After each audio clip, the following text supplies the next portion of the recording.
Video ini kami buat untuk memenuhi tugas UTS mata kuliah filsafat itu. Sebelum masuk ke penjelasan materi, kami dari kelompok 4 ingin memperkenalkan diri. Perkenalkan, nama saya Dewi Safina dengan NIM 24180002 dan di sebelah kanan saya. Perkenalkan, nama saya Ali Husin dengan NIM 24180011. Dan di sebelah kiri saya. Perkenalkan, nama saya Habibah Nasution dengan NIM 24180010. Saya Habibah Nasution akan menjelaskan subbahasan materi kami yang pertama, yaitu pengertian epistemologi. Istilah epistemologi ini berasal dari bahasa Inggris, yaitu episteme yang berarti pengetahuan dan logos yang berarti ilmu, sains, teori, dan pembahasan. Epistemologi ini merupakan salah satu dari cabang ilmu filsafat yang membahas tentang suatu hakikat, makna, teori, dan proses ilmu. Jadi, dapat dikatakan bahwa epistemologi ini adalah ilmu yang membahas tentang pengetahuan. Dalam bahasa Arab, epistemologi diterjemahkan sebagai nazariyah al-ma'rifah, di mana istilah nazariyah al-ma'rifah ini memiliki dua pengertian, yaitu pengertian yang pertama, pengertian yang luas yang mencakup seluruh pembahasan filsafat dan memiliki hubungan dengan ilmu pengetahuan, seperti ilmu psikologi, biologi, sosiologi, sejarah, dan ilmu yang lainnya. Pengertian yang kedua yaitu pengertian ilmu yang membicarakan tentang hakikat ilmu pengetahuan, definisinya, dasarnya, sumbernya, syaratnya, dan bidangnya. Implikasinya dalam kehidupan sehari-hari yaitu pengambilan keputusan, pengembangan ilmu pengetahuan, dan kritis terhadap informasi. Maksudnya, kritis terhadap informasi mengajarkan kita untuk kritis terhadap suatu informasi yang kita terima sehingga kita tidak mudah percaya pada informasi yang tidak valid.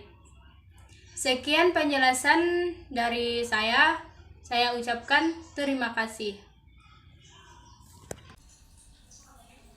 Saya Dewi Safina Nasution akan menjelaskan materi yang kedua, yaitu sumber epistemologi Islam. Sumber epistemologi Islam terdiri dari 4 saluran, yaitu yang pertama panca indera, yang kedua akal pikiran yang sehat, yang ketiga berita yang benar, dan yang keempat intuisi. Yang pertama, panca indera. Panca indera sebagai salah satu saluran utama yang menyiapkan dan memberikan ilmu pengetahuan kepada manusia, merupakan saluran yang bersifat realitas dan empiris.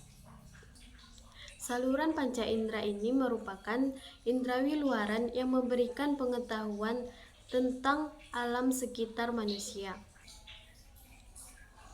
Sumber-sumber ini merupakan data yang bersifat empiris yang diperoleh 5 saluran utama yang melibatkan organ-organ manusia dan hewan seperti melihat, mendengar, merasa, dan menyentuh. Yang kedua yaitu akal.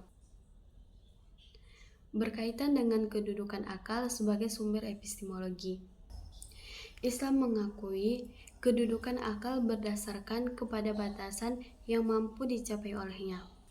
Data-data yang diperoleh melalui saluran atau fakulti akal adalah bersifat rasio dan a priori, di mana akal akan menafsirkan sesuatu maklumat berdasarkan kepada kerangka logikanya. Umpamanya, akal memberikan pengetahuan atau maklumat bahwa 10 lebih banyak daripada 1, ataupun contoh lain yaitu seseorang tidak mungkin berada dalam 2 tempat yang berada dalam waktu yang bersamaan. Saluran pengetahuan ini adalah bersifat aksioma di mana maklumat ilmu itu terbukti sendirinya melalui proses a priori. Penggunaan akal baik amat difokuskan oleh Islam karena di antara satu syarat seseorang itu dibebankan atau mukallaf dengan hukum syariat adalah mempunyai akal yang sempurna. Yang ketiga, al-khabar al-sadiq atau berita yang benar. Al-khabar al-sadiq atau sumber berita yang benar merupakan sumber utama dalam saluran ilmu yang berdasarkan perspektif Islam.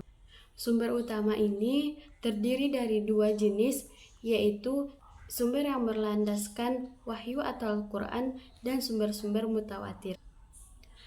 Al-Quran sebagai sumber utama yang tidak dapat diragukan lagi karena merupakan kebenaran mutlak yang menghantarkan kepada keyakinan.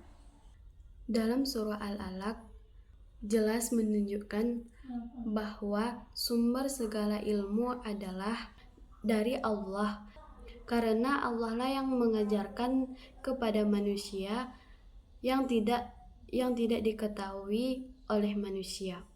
Dan yang keempat yaitu intuisi atau ilham. Intuisi atau ilham merupakan ilmu bersifat dalamnya yang berkaitan dengan hati, jiwa, dan batin seseorang dalam memberikan sesuatu pengetahuan. Ilham yang benar adalah datang dari Allah. Ia dilemparkan ke dalam jiwa hambanya yang bersih melalui jalan kasyaf. Pengetahuan akan didapatkan tanpa ada halangan.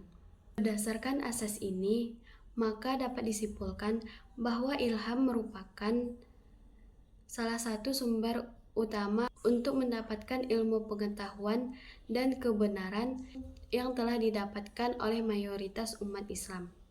Saya akan melanjutkan presentasi dari kawan saya. C. Aliran-aliran dalam epistemologi. Aliran-aliran epistemologi adalah berbagai pendekatan atau perspektif dalam memahami pengetahuan dan bagaimana pengetahuan itu diperoleh. Ada beberapa aliran epistemologi, yaitu rasionalisme. Rasionalisme adalah paham filsafat yang menyatakan bahwa akal adalah alat terpenting untuk memperoleh pengetahuan dan menetes pengetahuan. Selanjutnya, empirisme. Setelah gerakan aliran rasionalisme, muncul reaksi terhadap aliran ini, yaitu empirisme. Empirisme berkembang pesat di Inggris yang sangat menghargai penemuan-penemuan ilmiah. Pandangan ini secara meluas dimulai dari John Locke.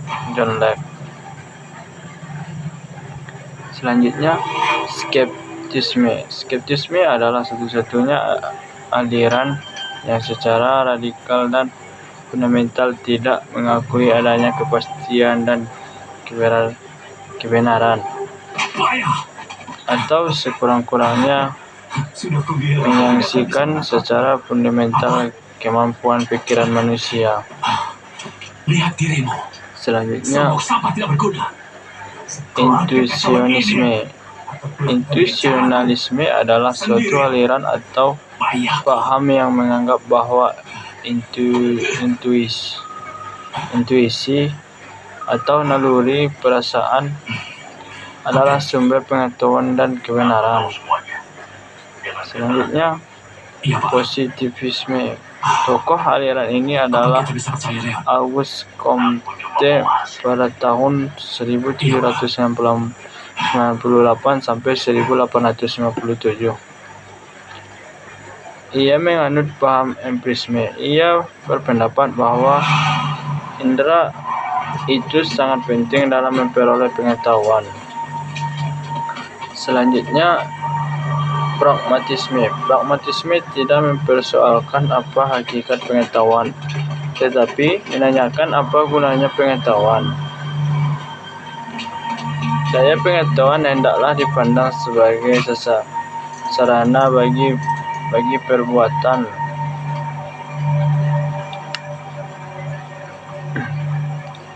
Sesuatu pengertian tidak pernah benar, tetapi pengertian hanya dapat menjadi benar.